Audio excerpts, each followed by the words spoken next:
noite, boa tarde para todo mundo. Todo mundo suave, à vontade. A casa é nossa. Sem estresse, sem pressão, valeu?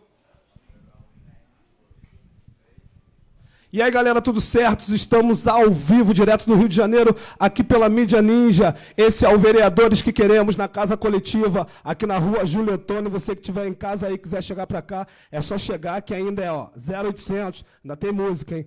Hoje, uma tarde de conversa e troca de ideia com as candidaturas progressistas da nossa cidade. Nós temos aqui mais de 20 vereadores que vão estar presentes para conversar sobre o momento das suas campanhas e suas propostas para a cidade. Vereadores que Queremos é uma plataforma nacional para apoiar e divulgar campanhas progressistas por todo o Brasil. Inclusive, você que é candidato a vereador e quer se inscrever na plataforma, é só mandar um e-mail para a gente aí, anota aí, vereadoresquequeremos 2016@gmail.com. Este é um trabalho realizado pela Mídia Ninja, em parceria com a Rede Livre e conta com outros vários coletivos colaboradores por todo o país. Quem quiser conhecer mais sobre o que estamos fazendo, vereadoresquequeremos.redelivre.org.br. Entra lá, confere o projeto, manda sugestões, todas as ideias são bem-vindas. Estamos online pelo Mídia Ninja, você que está aí, que está acompanhando, faça o seu comentário por inbox na página e, na medida do possível, vamos respondendo. Então, hoje teremos uma tarde de troca de ideias com vários candidatos. Vamos conversar um pouco com cada um aqui durante todo o dia. E, para começar, gostaria de chamar aqui Claudete da Costa, da Rede, E aí, Claudete? Tudo bem? Fica à vontade. Cristina Biscaia, do PSOL. Salve, salve. Tudo bem, Cristina? Bem-vinda. Mitan, do PT.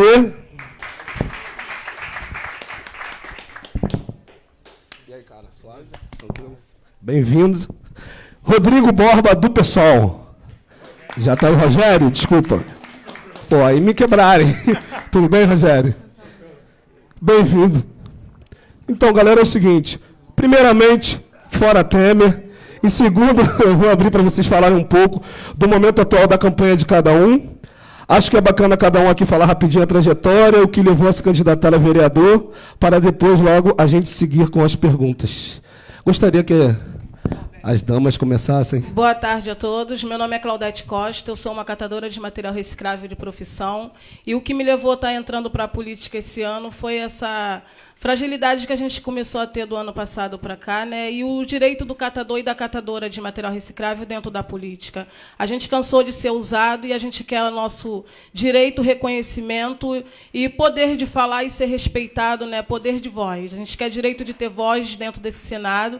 A gente cansou de ser usado por muitos que disse e falaram que ia estar representando, ajudando, fazendo a diferença, né, na categoria da sustentabilidade, do meio ambiente, e a gente começou a entender que a gente era máquina de manobra, e a gente quer agora fazer uma bancada política dos catadores e de catadoras dentro do governo. Esse é o intuito e é o começo de uma nova luta para os catadores e para as catadoras de material reciclável. Boa, salve. Parabéns. Posso falar? Fica à vontade. Oi, boa tarde. Eu sou Cristina Biscaia. Primeiramente, fora PMDB. Está na hora do Rio de Janeiro verdadeiramente conseguir uma alternância de poder na nossa cidade. Eu sou do PSOL, sou advogada, sou ativista feminista da Partida. É um movimento criado recentemente, há quase um ano, e nós acreditamos que a política precisa ser redemocratizada e refundada com uma efetiva participação das mulheres. No Rio de Janeiro, nós temos 51 vagas de vereadores e 45 homens, apenas 6 mulheres. Isso significa 11% de representatividade, quando nós somos maioria na cidade. Então, eu sou advogada, trabalho com propriedade intelectual, sou poeta, escritora, batuqueira de blocos do Rio de Janeiro. Eu acho que a cultura da nossa cidade ficou relegada em segundo plano. Nós viramos uma cidade de grandes eventos e que esses grandes eventos estão sendo pautados pelos interesses capitalistas, os interesses das grandes empreiteiras que querem lucrar com as obras que essa cidade tem feito. Então, está na hora da gente mudar esse cenário no Rio de Janeiro, está na hora da gente mudar a Câmara Municipal do Rio de Janeiro com uma efetiva participação das mulheres e melhorar a cidade para que ela atenda a toda a população. Isso aí. Boa tarde a todas e a todas. Parabenizar a iniciativa da Casa Coletiva, a turma do Mídia Ninja, Fora do Eixo, meu camarada Elebral. Dizer que eu sou o Mitan, tenho 26 anos, sou um jovem suburbano, morador de Oswaldo Cruz, fui aluno do pré-vestibular comunitário lá de Oswaldo Cruz, no qual hoje eu sou voluntário. Ao entrar na universidade, me enganjei no movimento estudantil, no qual fui vice-presidente da União Estadual dos Estudantes, aqui do Rio de Janeiro, e da União Nacional dos Estudantes, na gestão de 2013, 2015, gestão aí que conquistamos nas ruas os 10% do PIB para a educação e 50% do Fundo Social do Pré-Sal para a educação. Sou do PT, desde meus 16 anos, meu número é 13513, e sou candidato porque acredito que a juventude suburbana tem que ter um protagonismo. Eu acho que a nossa cidade do Rio de Janeiro, principalmente numa conjuntura como essa, uma conjuntura de golpe, uma conjuntura onde a direita perdeu a vergonha e o medo de sair nas ruas, nós precisamos reorganizar um campo da esquerda democrática. E essas eleições, para além da conquista do voto, para além da conquista de mandatos legislativo ou de mandato executivo, nós estamos disputando um projeto de cidade, um projeto de vida, um projeto de Brasil que nós queremos para o próximo período. E acho que a esquerda carioca e a esquerda brasileira têm um compromisso de reorganizar uma esquerda e reorganizar um projeto político. Um projeto político que nos últimos 13 anos teve avanço, teve os seus erros, mas teve conquistas, e que agora sofre um duro golpe, um golpe contra a esquerda, um golpe contra a democracia. E acho que é papel nosso aqui das candidaturas de esquerda, primeiro, compreender que nós vamos ter que conviver junto. Acho que a esquerda vai ter que aprender, se unir e aprender a conviver junto para o próximo período. Sou candidato por causa disso, por compreender que é possível uma cidade diferente, é possível reencantar a política, é possível fazer com a juventude, que a juventude que estava mobilizada na luta estudantil, que a juventude da periferia, a juventude suburbana, é possível se organizar em torno de um projeto político democrático, justo, fraterno e construir uma resistência no município do Rio de Janeiro contra essa lógica privatista, contra essa lógica do capital, essa lógica que só enxerga as empresas e não as pessoas. Então, para mudar o Rio de Janeiro, Mitan 13513, muito obrigado aí pela abertura do espaço. Rogério. Bom, boa tarde a todos e a todas. Meu nome é Rogério Borba, eu sou candidato a vereador pelo PSOL, meu número é 50234. Bom, por que eu sou candidato? Eu sou advogado, eu advogo na área de direitos humanos e direito ambiental e sempre participei da vida política, fui conselheiro da OAB, fui diretor do Sindicato dos Advogados, fui advogado voluntário da Pastoral das Favelas. Mas em 2013, quando tiveram as jornadas de 2013, eu fui advogado voluntário, estava nas ruas, participei de alguns coletivos de advogados, e ali eu comecei a perceber que não havia tantas pessoas que pudessem representar uma coletividade. A própria ausência de pautas e a ausência de pessoas que tinham, né, e que têm uma capacidade de sintetizar a vontade das ruas, me impressionou muito. Depois, esse sentimento foi crescendo, mas agora, recentemente, com a questão das escolas ocupadas, do Ocupa Minc, eu comecei a perceber que a experiência de uma gestão coletiva, de uma gestão participativa, de pessoas que possam representar um coletivo, que possam representar um movimento, que não seja preso a uma questão de formalismos, é fundamental. E, obviamente, eu reconheço que existem várias e várias pessoas que representam muito bem, mas elas são poucas. Eu concordo que a esquerda tem que se unir. Só que essa esquerda ainda é pequena, talvez pelo fracionamento, talvez por alguns outros fatores que eu não compreendo, ou que não sejam importantes agora, mas o importante é nós construirmos uma onda, construirmos uma campanha, construirmos um movimento para ocupar espaços. E aí essa candidatura vem no sentido de trazer uma oportunidade de que as pessoas vejam outros referenciais, né, de fortalecer o PSOL, de fortalecer o respeito à questão da representatividade de direitos e combater principalmente a questão da cidade-mercado.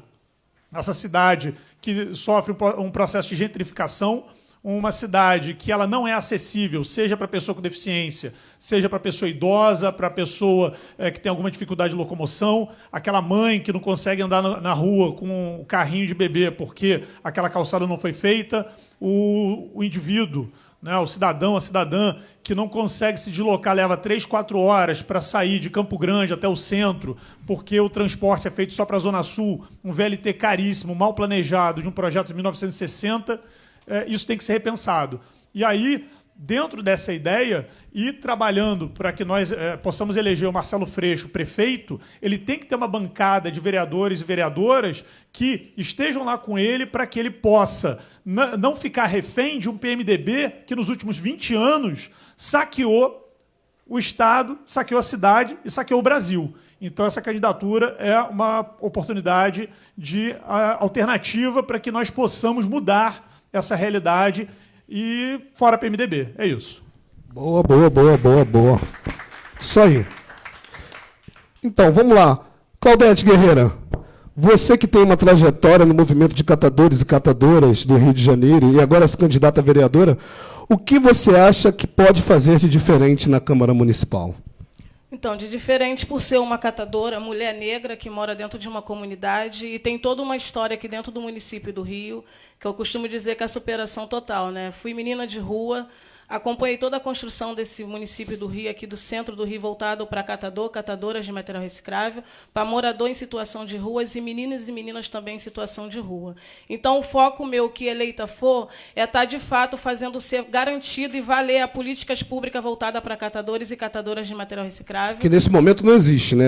Existe o que tem de concreto nessa área? A gente tem atualmente? a Lei Nacional, né, 12.305, sancionada em 2010, que, como as outras leis, ela é feita no papel, mas não acontece na prática. E o que estamos cansados é de ter leis nos papéis e não cumprida, não executada na ponta, né? A gente pretende estar aí, de fato, com essa bancada, que isso é o começo de uma catadora ou um catador dentro da política, fazer, de fato, as leis que está toda engavetada ser executada na ponta. Então, o que eleita for, vou lutar muito para que o nosso direito de igualdade venha a ser, de fato, igual na ponta, e porque a reciclagem não envolve só o trabalho e renda gerado para catador. E sim, você cuida do meio ambiente, gera trabalho e renda, saúde, educação, saneamento básico. Você tem todo um histórico dentro dessa Lei Nacional de Resíduo Sólido. Pô, brava. E de onde você vem, guerreira? De onde que você caminha? Onde que vem sua luta? Eu sou paulista, mas vivo aqui no Rio desde os meus 8 anos de idade, né? Então sou uma carioca, já carioca da gema. Eu moro na Cidade de Deus há 16 anos, morava antes na Pavuna. Sou mãe de 3 filhos, mas vivo só com um casal porque um filho meu faleceu com 7 anos atropelado ali na Cidade de Deus. E das pautas também de estar entrando para a política, que nessa outra questão também de direitos, né? Porque na época que ele foi atropelado por um ônibus de uma empresa particular, né, levou anos aí para 7 anos de políticas, de estar indo para dentro do fórum, lutando, né, por direito de igualdade. O momento final, né, de estar sendo concluído para dar lá o aval o juiz. O cara vem da Barra da Tijuca, né, olhou para dentro da minha cara, assim, 7 horas, o dia todo de audiência, e fala: ela é uma mãe irresponsável, que larga os seus filhos jogados e que estava lá um correndo atrás da bola, por isso que morreu. Uma criança de 7 anos, 6h30 da manhã, dentro de uma comunidade, na porta da escola, um ônibus de uma empresa particular vem, mata, tira a vida, e 7 anos depois de audiência eu ainda sou, bem dizer, culpada, né, por eles, porque falou que eu estava deixando meus filhos jogados que nunca vi aquele cara na minha vida. Porque, assim, moramos na Zona Oeste, mas ele na Barra da Tijuca e eu na Cidade de Deus. Então, mundos completamente diferentes naquele momento e nada a ver. Então, um dos motivos também que me faz entrar para a política é que eu começo a entender que no sistema que nós vivemos, no país que nós vivemos, infelizmente, o negro, por mais inteligente, culturado que ele seja, que ele não tiver, de fato, um poder também de lutar por igualdade, ele é excluído e é massacrado. E aí eu quero, sim, poder estar fazendo parte de um legado, claro que eu posso não chegar a ver, mas os meus filhos, meus netos e outros que vão vir depois de mim, pode sim chegar um tempo de ver esse país de igual para igual, onde o negro e o branco falam a mesma língua, têm a mesma visão. Porque o que falta dentro da nossa sociedade, dentro do nosso país, é o respeito ao seu próximo, que isso se perdeu nesse capitalismo que nós vivemos muito, porque o dinheiro fala muito alto hoje em dia. E eu acho que está precisando, não só eu, como muitos que aqui estão, essa cidade, esse país, voltar à realidade da origem do respeito. Eu acho que a gente conseguir alcançar esse patamar, a gente consegue equilibrar alguma coisa dentro do nosso país ainda. Oh, salve, salve, ó. Toma aqui diretamente, Claudete, ó, da periferia, lá da CDD, toma aqui Mídia Ninja, ao vivo, você que está aí, quiser mandar pergunta pra gente está aqui, quer responder para você. Se quiser participar, é só chegar, Casa Coletiva, aqui na rua Júlio Ottoni 194, depois que essa casa chegou aqui, Santa Teresa nunca mais foi o mesmo. Mitá, meu parceiro, fala aí para mim, qual a importância dessa eleição municipal no contexto histórico que estamos vivendo? Gostaria que você falasse um pouco também da sua correria, da sua luta. Fica à vontade, guerreiro. Tá certo, celebrar.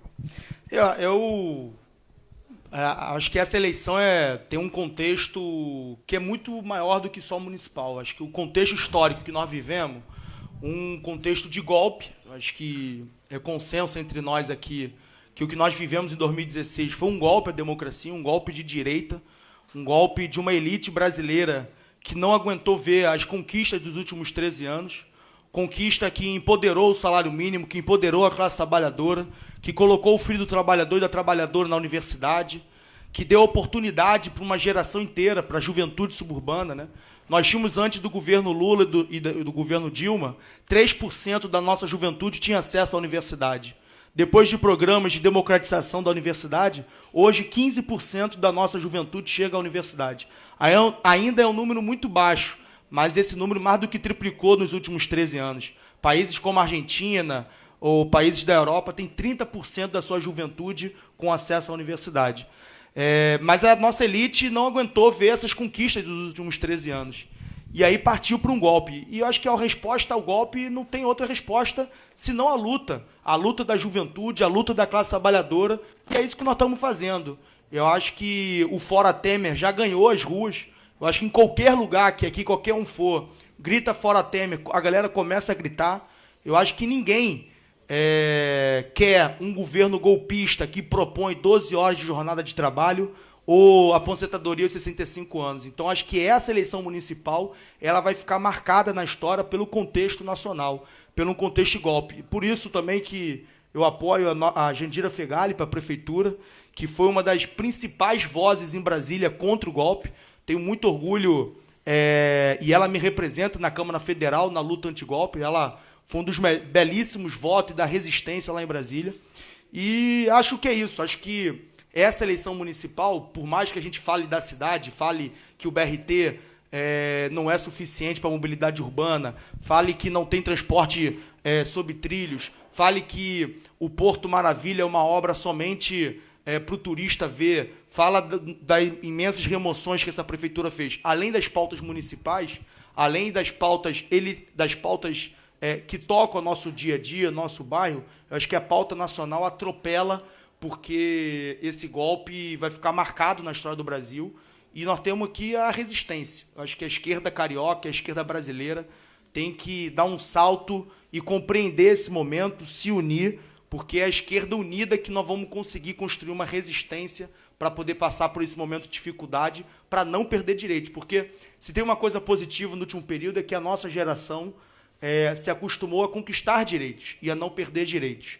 E a nossa geração que ocupou o MINC, que ocupou as escolas estaduais, já deu o recado que nós não topamos perder direitos. Essa geração que conquistou direitos nos últimos 13 anos não vai aceitar perder direitos. Então vamos estar mobilizados nas ruas para nenhum direito a menos. Então vamos seguir na luta.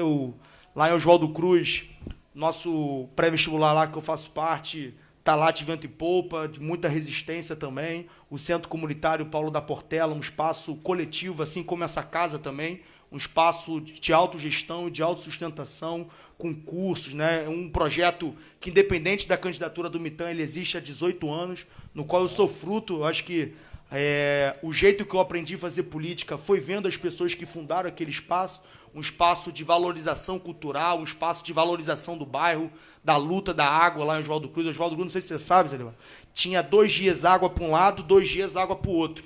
E aí a SEDAI ia lá no terceiro dia e fechava o registro de um lado, abria de outro, né? Nas comunidades isso é muito... geral, né? Isso acontece bastante, nas favelas, né? Então, aconteceu lá o movimento de resistência da luta da água, depois de resistência do movimento cultural, né? Tem toda uma galera ali da velha guarda da Portela, que mora ali em Oswaldo Cruz. E agora vem a privatização da água, né? Privatização da água. Até a água querem tirar da gente. Já não tem. E querem tirar da gente assim. Então, nosso trabalho continua lá, um projeto coletivo, muito próximo, parecido com a Casa Coletiva. Então, acho que é isso. Acho que essa eleição vai ser marcada na história carioca e na história brasileira como aqueles que estavam do lado da democracia e aqueles que estavam do lado do golpe, do lado de um projeto elitizado, de um projeto que quer levar o nosso pré-sal, esse pré-sal que a estudantada, que os jovens conquistaram para a educação, a galera quer entregar para os americanos e para o mercado internacional, para o mercado financeiro. E aí nós temos aí essa campanha de resistência, essa campanha de referência, essa campanha contra os golpistas, contra os traidores, né, aqueles que traíram a democracia, estamos denunciando, e eu estou muito otimista. Estou otimista porque eu acredito que o povo carioca vai dar a resposta para esses traidores e golpistas que o Rio de Janeiro não admite mais traidor e golpista. É isso aí, tem que ser, hein? E seguindo a linha, Biscaia, amiga, como você e Claudete falaram, é fundamental a presença das mulheres na Câmara. O que uma vereadora pode propor de políticas públicas para as mulheres? E fica à vontade também para falar um pouco sobre a sua correria, a sua luta. Por conta do golpe, o que todo mundo tem falado, eu sou escritora, professora universitária, advogada. Eu escrevi um artigo que foi publicado naquele livro Resistência ao Golpe, de 2016, chamado Um Golpe Chamado Machismo. É claro que o PT errou. Eu acho que a esquerda tem que fazer uma autocrítica nesse momento. Nós precisamos refletir quais foram as alianças que nós fizemos que atingiram o nosso projeto, né, social, de justiça social.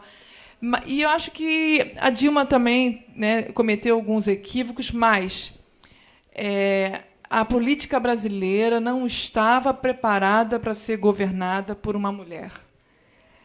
Nós temos 11%, 12% de representatividade, mas raramente temos presidente de Assembleia Legislativa, presidente da Câmara de Vereadores, e atingimos, claro, a presidência da República, né, por uma herança do governo Lula. O Lula tinha um poder político muito forte, mas quando a Dilma assumiu o poder, eles não aceitaram ser governados por uma mulher. Ou seja, um golpe misógino, né? Totalmente misógino. Eu acredito verdadeiramente nisso. E é nesse momento é que nós precisamos reforçar o nosso enfrentamento de ocupação de mulheres em todas as esferas políticas. Não é só na Câmara Municipal. Nós temos que ocupar a Assembleia Legislativa, o Congresso Nacional, né, as reitorias das universidades, e até mesmo as chefias das grandes empresas. Né? É engraçado que as mulheres são bem vistas no mundo corporativo, mas na esfera política parece que eles não querem que as mulheres cheguem com toda a força que nós temos. Né? E que já chegaram, né? Já chegaram, mas não totalmente ainda. Ainda tem muito mais coisa para vir. A Erundina diz uma frase muito interessante: a política é uma coisa boa. Ela é tão boa que os homens não largam do poder. Né? Mas eles não querem que essa força toda feminina entre e ocupem os espaços que eles querem continuar ocupando. Eu acho que, quer dizer, o meu compromisso de campanha eu intitulei Rio, Capital da Mulher. Mas não é só mulher, gênero, são todos os substantivos femininos que nós precisamos potencializar na nossa cidade. A educação da cidade, a saúde da cidade, a segurança da cidade, que realmente está comprometida. Mas tudo isso, hoje, depende de uma questão muito importante. A ética e a transparência do Rio de Janeiro foi para o ralo com a governança, com o modo de governança do PMDB. O PMDB tem feito negociatas e negociatas, várias obras e gastos bilhões sem licitação, e um dinheiro que poderia ser aplicado na educação, na saúde, na segurança, né, na cultura, que é uma pauta que eu defendo muito. Esse dinheiro não é gasto, ele é desviado e nós não sabemos para onde e nem para quem. Eu acho que, então, que nesse momento... recentemente eu estive conversando com o Freixo, e uma das pautas que a gente conversou é a criação de um conselho municipal que gerisse todas as... É composto por 10 funcionários de carreira do município, com estabilidade, que gerissem todos os contratos de licitação da prefeitura. A gente tem que realmente combater os desvios e os desmandos que o Poder Executivo tem cometido na gestão da cidade. Eu defendo uma pauta que eu acredito muito, é o acolhimento de crianças que tenham dificuldade de aprendizado. A rede pública não atende essas crianças, até mesmo as crianças superdotadas também não são atendidas. Eu acho até 2020, sabia, que a principal causa de afastamento do trabalho vai ser a depressão. A saúde pública municipal não está preparada para tratar as doenças psíquicas da população. E diante de toda essa conjuntura que o Brasil vive, eu já tenho acompanhado diversos amigos e amigas que já estão sofrendo com problemas de depressão. Claro. Porque essa conjuntura mexe muito com a crise econômica, a falta de emprego. Como é que você quer que o indivíduo não deprima? Como é que você quer que ele não tenha uma crise de ansiedade se a vida dele está constantemente indefinida? O LinkedIn também, eu andei conversando com alguns diretores do LinkedIn, eles querem fazer um mapeamento dos empregos na cidade pelo aplicativo, porque às vezes você mora na Zona Norte e a qualificação que você tem está sendo atendida na Zona Sul. Então, esse mapeamento tecnológico, a tecnologia pode ajudar muito o desenvolvimento da cidade. Eu, como advogada de propriedade intelectual, eu acho lamentável que o governo Temer tenha cancelado Ciência Sem Fronteiras, porque a pesquisa imagina quanto que os Estados Unidos lucra com as patentes da Apple, da Intel, com os chips, quanto que eles lucram com isso. Então, um país que não investe em desenvolvimento, em tecnologia, não tem emprego, não cresce. Infelizmente é isso. É lamentável que a ciência e a tecnologia tenham sido colocadas em segundo plano. Tudo isso está diretamente relacionado à oferta de emprego e a um país tentar sair da crise, que acaba atingindo também a saúde emocional de qualquer indivíduo. Então, essas são algumas das pautas que eu defendo. Está na hora da gente criar oportunidades para poder tratar a alma dos cariocas. É isso aí, isso aí. Somos aqui o Mídia Ninja, estamos transmitindo para vocês, vereadores que queremos, diretamente aqui da Casa Coletiva no Rio de Janeiro. Você que está online aí, quiser mandar pergunta para a gente, chega no inbox, dá um clique lá e manda. A gente está, na medida do possível, podendo responder. Meu grande amigo Rogério Borba, você que tem uma trajetória que vem do direito, do campo jurídico, né? E nós temos visto várias repressões acontecerem nas ruas e essas manifestações que então fala, tem alguma medida municipal que possa assegurar o direito de manifestação no Rio de Janeiro? Tem várias. Primeiro, a gente tem uma guarda municipal que ela não sabe se relacionar com o cidadão carioca. A guarda municipal, existe já uma legislação que determina que o seu comando deve ser feito por um integrante da própria guarda, mas, infelizmente, isso nunca foi cumprido. O seu comando é realizado por policiais militares, por coronéis da Polícia Militar. Então, uma primeira questão que tem que ser combatida é que o comando da Guarda Municipal seja feito por guardas municipais. Com isso, você já tem uma mudança de cultura que você tira a militarização do município, porque alguns guardas municipais, eu fazendo campanha, parei para conversar com eles, falam, não, eu estava no meu horário de folga, sentado no bar bebendo, o bar era irregular, e o cara tomou 15 dias de suspensão como se fosse um quartel, porque você tem uma militarização. Se você já tem um erro de existir uma polícia militar, porque existe uma pauta maior da desmilitarização da polícia, o que não significa acabar com a polícia, mas que essa polícia seja desmilitarizada. E que muitos policiais já, em pesquisa, concordam, né? Sim. Com essa desmilitarização, né? A última pesquisa que eu vi, 70% deles concordavam, porque você tem, só fazendo uma parte, você tem um desrespeito às leis trabalhistas, ao direito constitucional. Para você ter ideia, na Copa do Mundo, os policiais trabalhavam numa escala de 8-1. 8 dias trabalhados e um dia de folga. Ou seja, eles tinham 3 folgas no mês. Quando a própria Constituição fala que tem que ser pelo menos 4 folgas por mês, uma por semana, sendo que tem que ser um no domingo. E o policial militar não tinha isso. A guarda municipal ela é levada no mesmo caminho. Por quê? Porque você tem uma guarda municipal que só sabe bater em camelô, bater na população de rua, que aí você tem o que a gente chama de Robocop, que é aquele pessoal do choque com o escudo, que você faz uma pergunta, ele não sei responder. Eu me lembro sempre do filme do Robocop, porque aquele cara é treinado para quê? Para bater. Eu não quero um servidor público pronto para bater em mim ou bater em qualquer outro cidadão. Eu quero um servidor público, um guarda municipal, querendo trabalhar em prol das pessoas, em prol dos cariocas. E aí a segurança pública, ela tem a ideia, no município, primeiro, dessa guarda municipal servir as pessoas, com o guarda sendo um sujeito. E, segundo, essa guarda municipal ela não pode estar concentrada nas áreas turísticas, que se você vai... Eu leciono em Campo Grande, eu sou professor lá da Estácio, lá no West Shopping, eu dou aula em Realengo, Santa Cruz. Você não encontra a guarda municipal ali. Você tem uma inspetoria que o cara fica escondido, ele não trabalha em prol da população. Cadê esse guarda municipal protegendo o patrimônio público, orientando as pessoas numa escola municipal, ele atuando coletivamente com aquela comunidade, fazendo com que aquele espaço seja um espaço coletivo? A questão da segurança pública também passa pela iluminação. Você pega uma via iluminada. Que via iluminada é essa que o candidato desse partido golpista fala que está iluminado, que 99% da cidade está iluminada? Eu não vejo isso. Eu passo em lugares que você não tem iluminação, que as pessoas têm medo. As pessoas têm medo de circular. Faz parte da segurança pública? Faz. E aí fica essa coisa de integração da Guarda Municipal com a PM.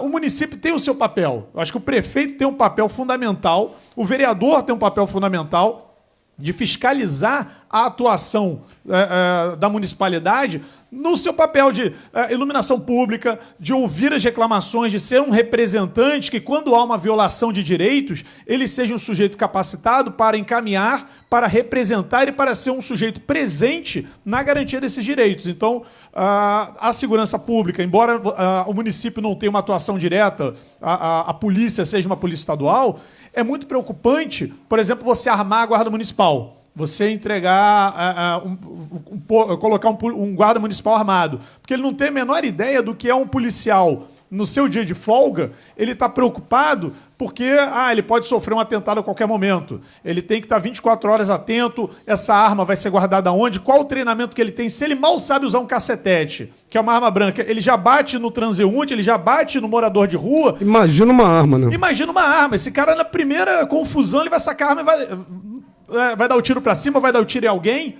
E as manifestações, por exemplo, se a polícia militar, que tem um treinamento que não é o suficiente, mas tem algum treinamento, ela já age de maneira intempestiva, imagina um guarda municipal que se vê cercado ou que se vê numa situação de maior perigo, mas que não necessariamente coloca a sua vida em risco. O que esse sujeito vai fazer? Então, enquanto nós não tivermos uma guarda municipal que tenha um treinamento efetivo, que tenha uma qualificação, a gente não pode pensar, né, em armar esse guarda. Perceba que tudo passa por um debate público. Não adianta eu, como candidato, chegar e falar porque eu penso assim, penso assado. Não a República, né, a cidade, que é a unidade federativa mais próxima do cidadão, ela não tem que ser conduzida assim. A gente tem que ouvir a população e tem que ser um grande debate, porque, infelizmente, aí pela minha experiência do direito, você tem muita judicialização das coisas, e tudo se resolve no tribunal. Você tem um STF que vai lá e diz se pode ou não pode. Não é isso. Nós temos que sentar e, de maneira ordeira, de maneira coletiva, decidirmos. Porque se você terceiriza esse processo de decisão para 11 homens de capa preta, você tem, por exemplo, uma legitimação no golpe. Quando todos tinham a esperança de que o STF fosse reverter alguma coisa, o Temer está lá. O Temer hoje, para mim, é presidente golpista, para mim ele tá esquentando sua cadeira, eu acho que ele vai sair daqui a pouco, mas ele está lá. Afastaram a Dilma, que com todos os defeitos, o PSOL sempre fez a sua crítica, sempre defendeu o que achava direito, mas quando viu uma injustiça foi lá e combateu esse golpe com todas as suas forças. Essa postura do vereador é que eu me comprometo a ter, de ter um gabinete aberto e de usar toda essa logística e toda essa possibilidade de comunicação para ouvir as pessoas, fazer um gabinete aberto, um gabinete coletivo, para que, consultadas as pessoas, consultada a população, mulheres e homens que moram no Rio de Janeiro, que trabalham no Rio de Janeiro, nós possamos formular efetivamente uma política pública, não de gabinete, mas uma política pública que venha das ruas. É isso aí. Claudete Guerreira, o Rogério Borba está falando da repressão da Guarda Municipal. Como é isso para os catadores no Rio de Janeiro? E, para além disso, quais são as suas propostas para as cooperativas de catadores da cidade? Existe uma máfia que controla o lixo na cidade? Então, vou falar primeiro do choque de ordem, né, que a gente, no dia a dia, sabe muito bem o que é isso na prática, porque eles levam o nosso carrinho e cada carrinho é R$1.000 que a gente tem que pagar para poder fazer o nosso trabalho. E aí eles recolhem nós, dos catadores aqui do centro, levam para Bom Sucesso, depois tem que pagar para poder ir lá, ter a sorte de achar o teu instrumento de trabalho para poder trazer de novo aqui para o município, para o centro, para poder fazer o teu trabalho. Então, a gente, catadores e catadoras... E nisso aí já gasta Já tem ali um gasto financeiro que não tem depois o retorno do município do Rio. A gente tem que se virar para poder continuar trabalhando com dignidade.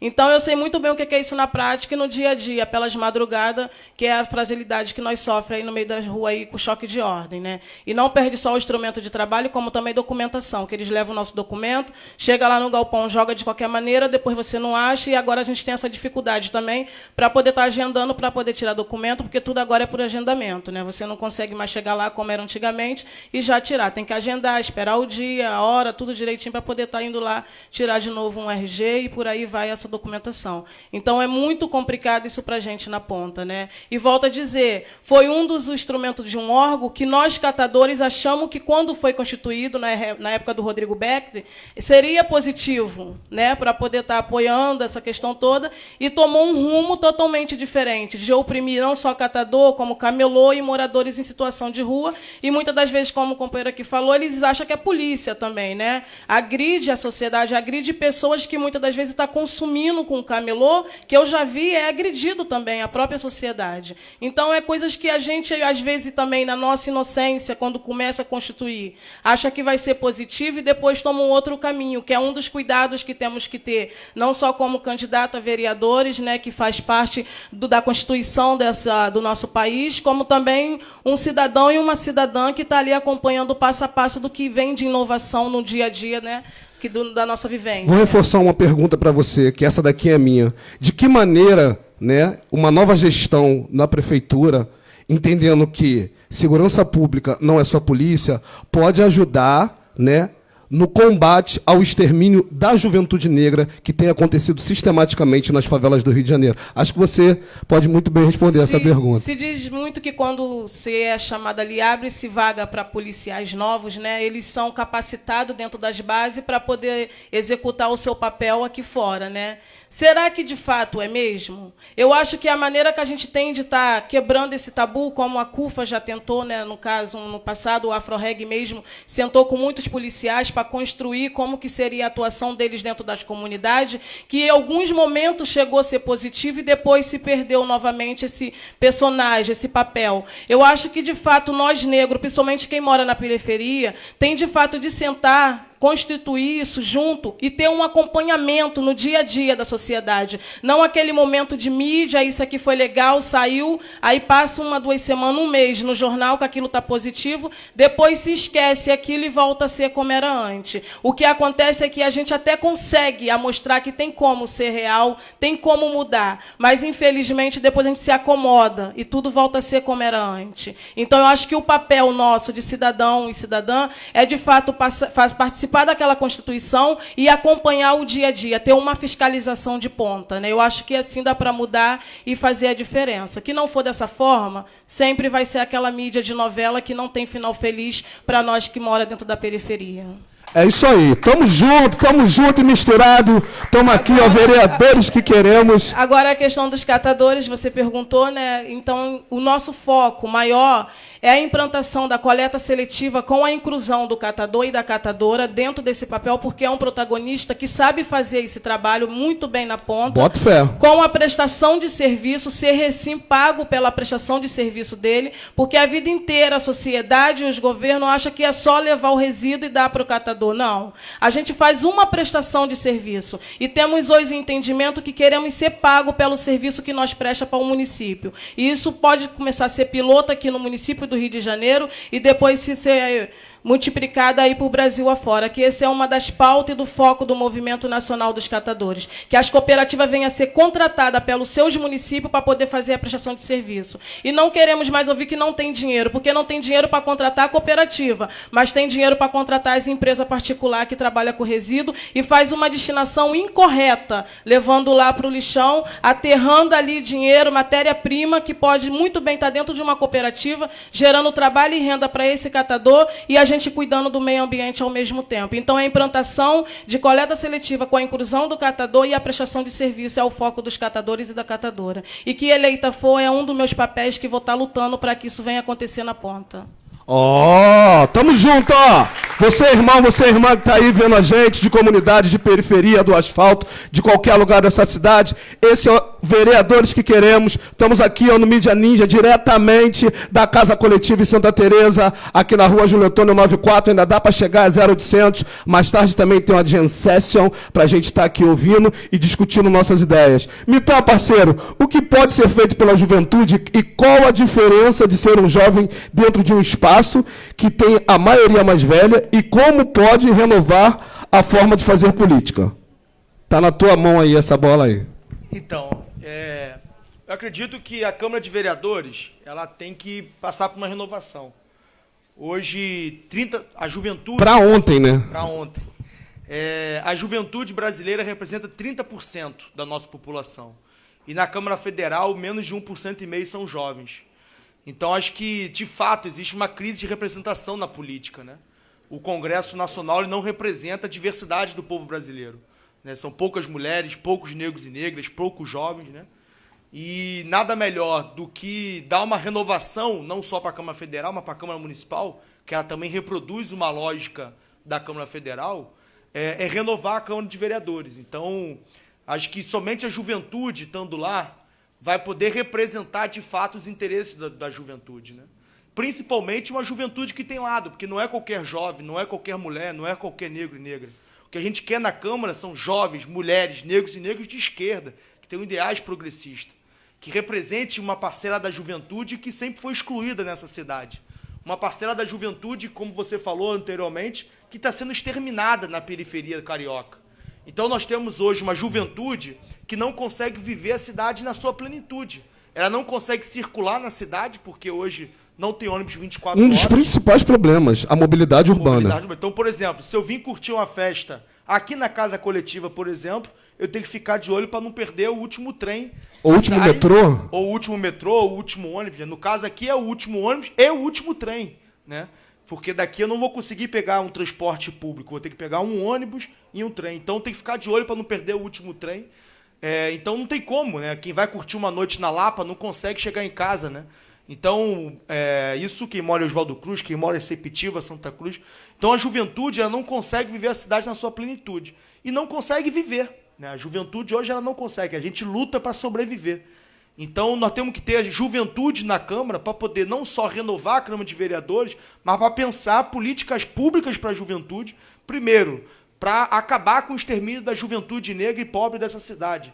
Segundo, pensar políticas públicas para a juventude, para gerar emprego, para gerar renda, para gerar formação técnica, para respeitar a cultura que a juventude produz. A juventude dessa cidade produz cultura, produz arte no seu espaço onde ela vive e não é respeitado. A cultura que nós produzimos, a cultura da periferia, a cultura do subúrbio, não é respeitada enquanto uma cultura. Então, lá da onde eu venho, tem lá o baile charme, né, o tradicional baile charme do Viaduto de Madureira. Então, respeitar esses espaços, respeitar essa produção de cultura e de arte, produção de vida que a juventude faz e pensar políticas públicas para poder valorizar a juventude, para valorizar a juventude circular pela cidade, valorizar a formação técnica da juventude, dar políticas públicas para que a juventude entre posterior no mercado de trabalho, porque hoje a juventude ela entra no mercado de trabalho muito cedo e mal qualificada, com mal remuneração. Então, dar curso técnico, acesso à universidade, né? Garantias, né, de manter-se na universidade. Né? Por exemplo, a lógica da universidade privada fez falir uma das universidades que era ali do subúrbio, a Gama Filho, né? A que fica em Piedade. Então, toda aquela região em torno da Gama Filho hoje está abandonada. Então, a universidade que ali existia deixou de existir. O espaço que ali tinha toda uma produção de pequenos pessoas que viviam da renda dali, de vender coisas ali, que viviam do entorno da Gama Filho, deixou de existir.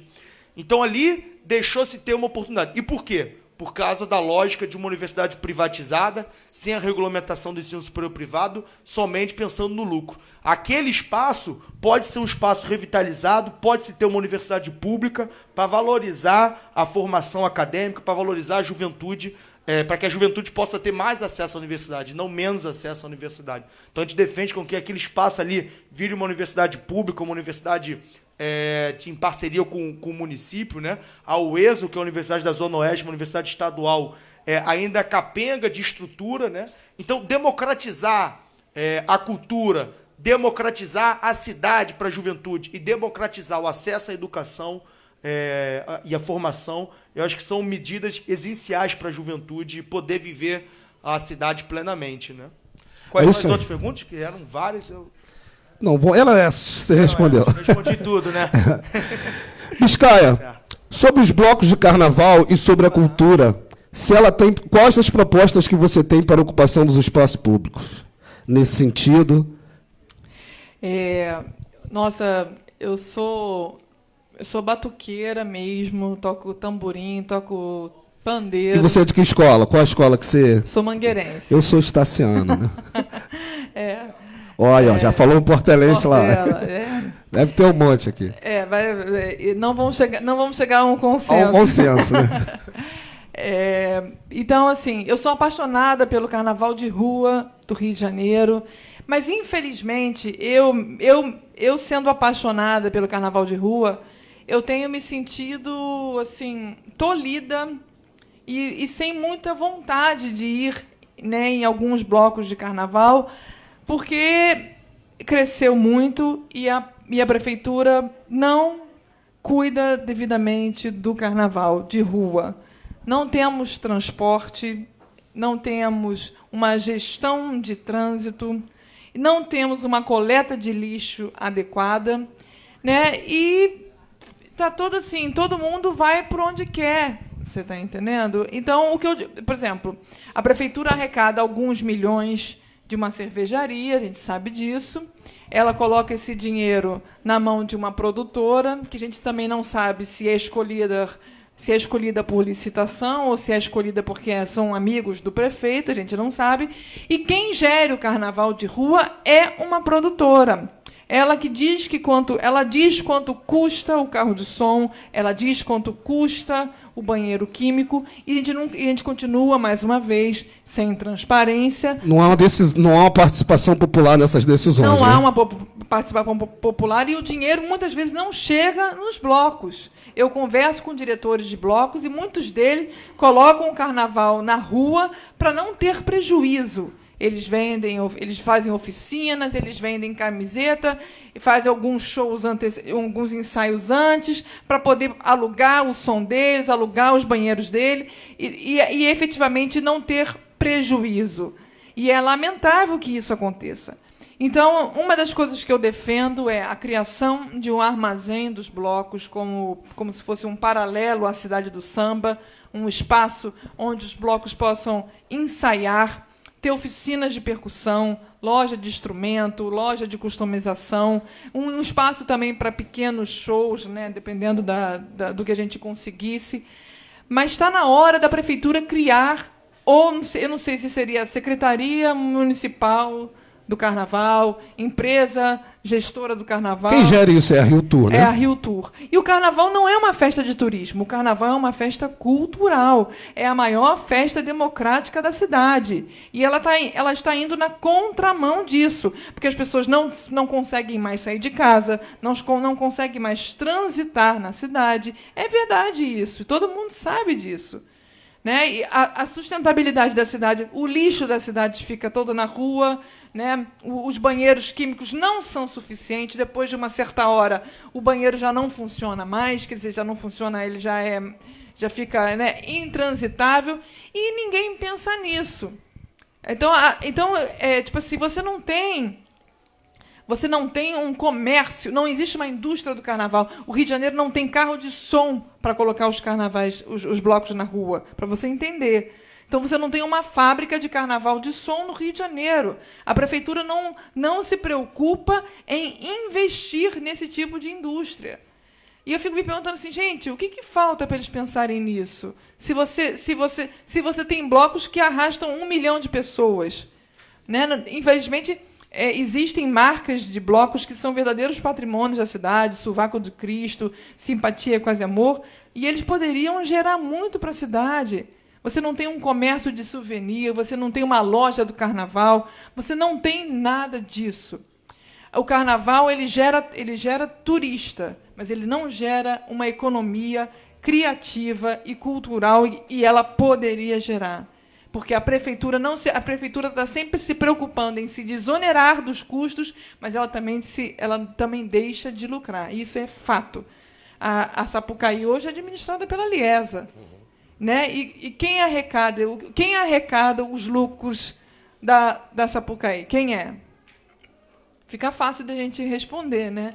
O que a prefeitura ganha com isso? Um camarote X lindo lá para receber seus convidados. Então, os jogos são sempre troca de favores políticos.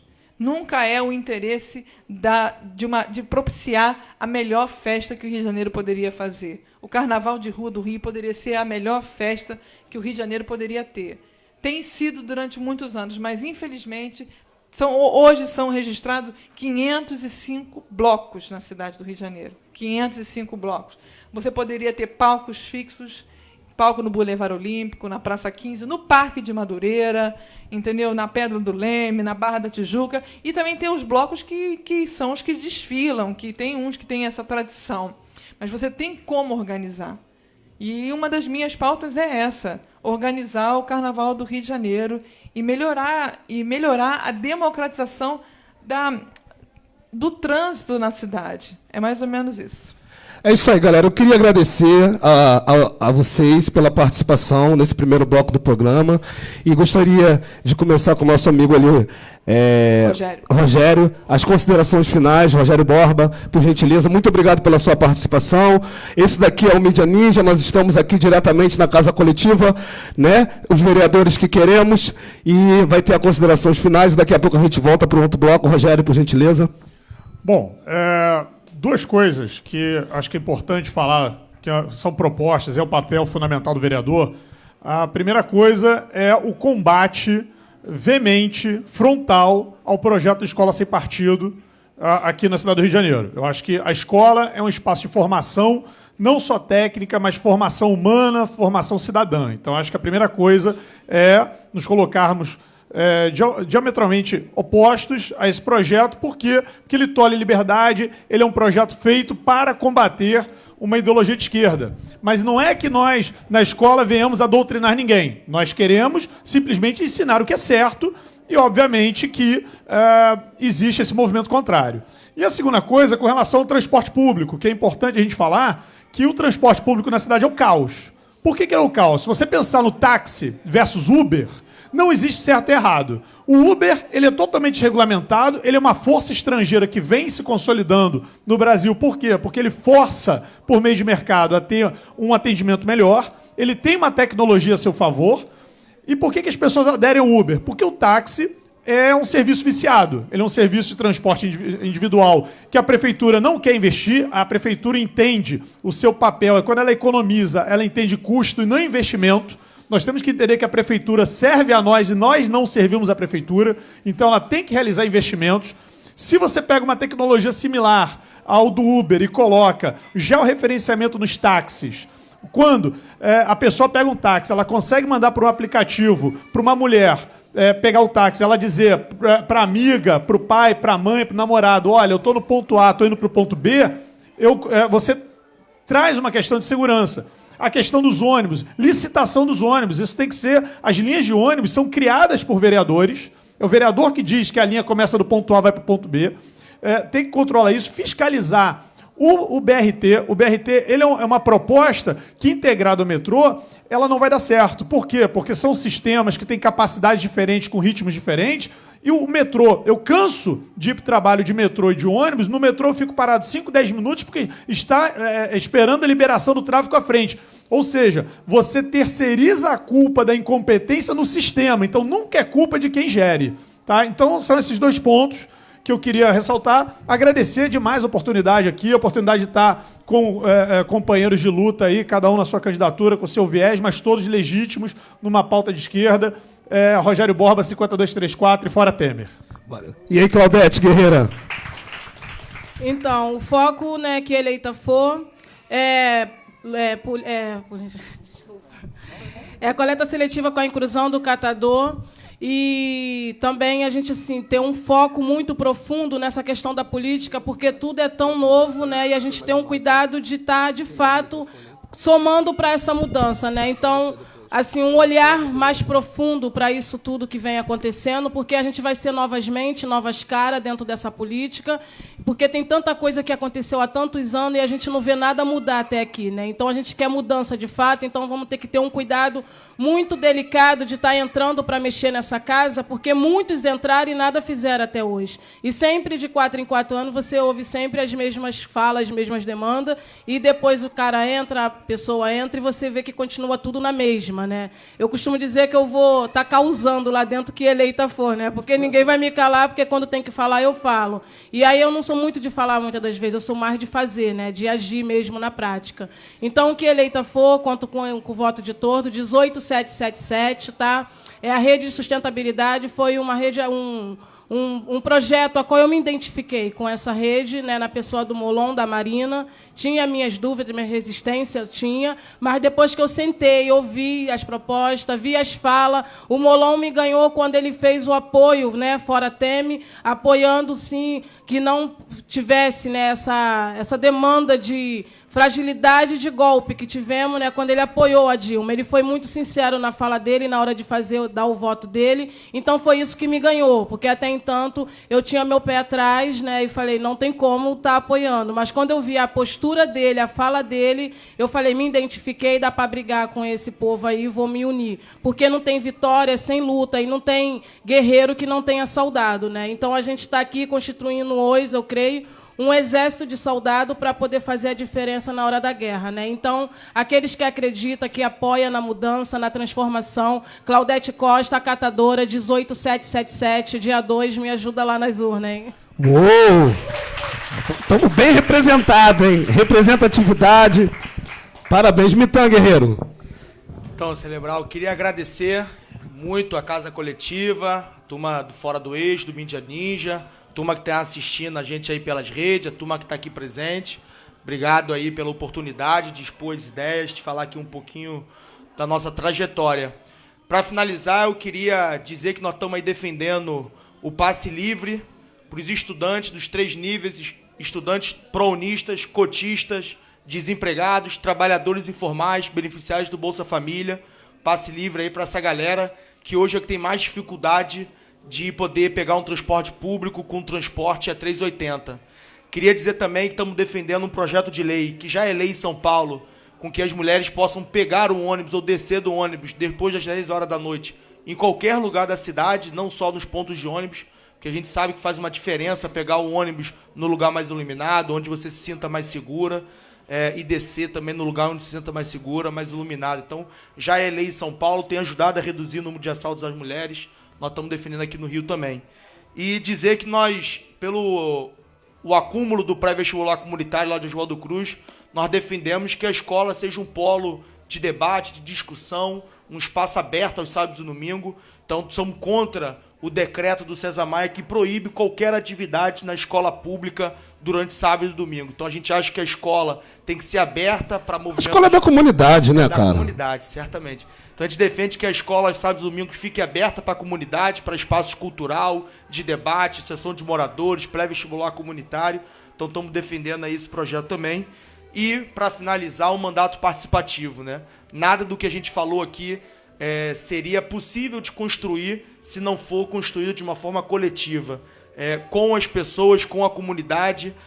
Nós não queremos falar para o povo, para as pessoas, nós queremos falar com as pessoas. Nós queremos, o nosso mandato vai ser um mandato itinerante, vai ser um mandato na rua, vai ser um mandato em diálogo com as pessoas. Nós queremos pautar a pauta da Câmara assim, dessa forma. Não é ir lá prestar conta uma vez por semana, mas sim saber das pessoas o que ela acha que tem que estar na Câmara, qual é a pauta da Câmara, fazer consulta presencialmente, online, usar as redes para isso, para que a gente possa ter um mandato verdadeiramente participativo. Então acho que é isso, meu número é 13513. Eu sou o Mitan, sou do PT, sou contra o governo golpista, fora Temer, fora PMDB. Obrigado. Valeu, Mitan. Cristina Guerreira. Bom, antes de fazer minhas considerações finais, quero agradecer a galera do Fora do Eixo, Mídia Ninja, né, por esse convite, por me inserir nesse contexto aí do Vereadores que Queremos, por ser essa força, né, de resistência da esquerda nesse contexto político tão injusto que a gente está vivendo no momento. Bom, vou falar as coisas que eu acredito. Assim, uma das pautas do meu mandato é a vereança compartilhada, criar um conselho que eu possa dialogar com eleitores e criar pautas que sejam necessárias à população. Eu defendo também uma criação de um gabinete itinerante, que seria uma van que uma vez por semana vai visitar comunidades e discutir diretamente com a população quais são as questões que precisam ser cuidadas. O gabinete do vereador ele precisa ser franqueado à população. A população tem todo o direito de ir e visitar e dialogar com aquele vereador que ele elegeu. Uma coisa que, aproveitando a fala do Mitan, eu acredito muito que a gente faça curso de formações políticas para as meninas nas escolas. As meninas precisam aprender que podem ocupar a política. Meninas de 10 a 16 anos, o que elas vão fazer, como é que elas vão redigir lei, como é que elas vão fazer discurso. Elas precisam aprender a serem permitidas de ingressar na política. Então, assim, eu acho que assim, vendo aqui, estando dialogando aqui com vocês, eu vejo que a tecnologia ela pode realmente mudar a vida das pessoas. Está na hora da gente ter rede grátis nas praças, ter aplicativos de rádio da prefeitura que possam difundir a cultura carioca, uma rádio carioca por aplicativo, que a prefeitura disponibilize espaços para anúncio e que você coloque nessa rádio carioca músicos cariocas, tantos os já consagrados, mas gente que está querendo entrar na música. Tem muito, hein? E como? Né? A gente pode criar também um aplicativo que fale da empregabilidade. Eu acho que a prefeitura, o poder público, ele usa muito pouco a tecnologia a favor da população. E a gente tem que pensar nisso. Né? Se você vê aplicativos sendo vendidos por bilhões, né, é porque tem algum mercado que o poder público ainda não se apoderou dele. Né? Acho até que essa questão da saúde, né, as vagas municipais, isso podia estar mais disponível para a população em alguns aplicativos. Né? Qual é o hospital que pode te atender? Qual é o hospital que tem a especialidade que você precisa se consultar no dia de hoje? Né? Por que isso não fica à mão da população? Né? Eu me pergunto que é tudo muito distante. E é tão fácil fazer um negócio desse, né? O custo é tão barato você disponibilizar esse tipo de informação para o povo. Então, eu eu defendo isso. Uma vereança compartilhada, o gabinete itinerante, a tecnologia a serviço da cultura, da saúde e da educação. E formação política para as mulheres, porque nós precisamos ocupar a Câmara Municipal do Rio de Janeiro. Não basta ter só 6 mulheres lá naquele espaço, né? E eu quero ocupar efetivamente uma das 51 vagas. O Rio de Janeiro com amor a gente pinta. Cristina Biscaia, 50-130. Tá aí, ó, você que está em casa ainda indeciso e quer decidir pelo seu vereador, espero que a gente possa ter ajudado vocês. Estamos aqui na Casa Coletiva, quero agradecer mais uma vez a vocês pela presença, né, pelo trabalho, pela luta, eu acho que é por aí mesmo. Temos que renovar essa Câmara Municipal e principalmente renovar com ideias progressistas que possam garantir o direito da nossa população e do nosso povo. Muito obrigado a todos, ok? Estamos voltando aqui daqui a pouco, já com uma nova galera para a gente continuar esses vereadores que queremos. Valeu, meu amigo.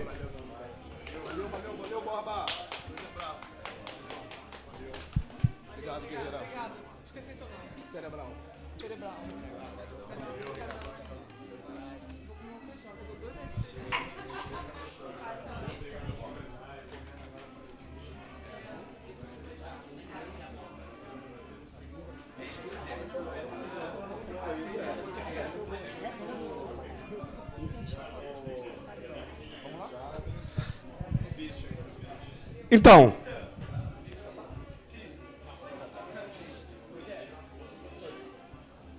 gente, ó,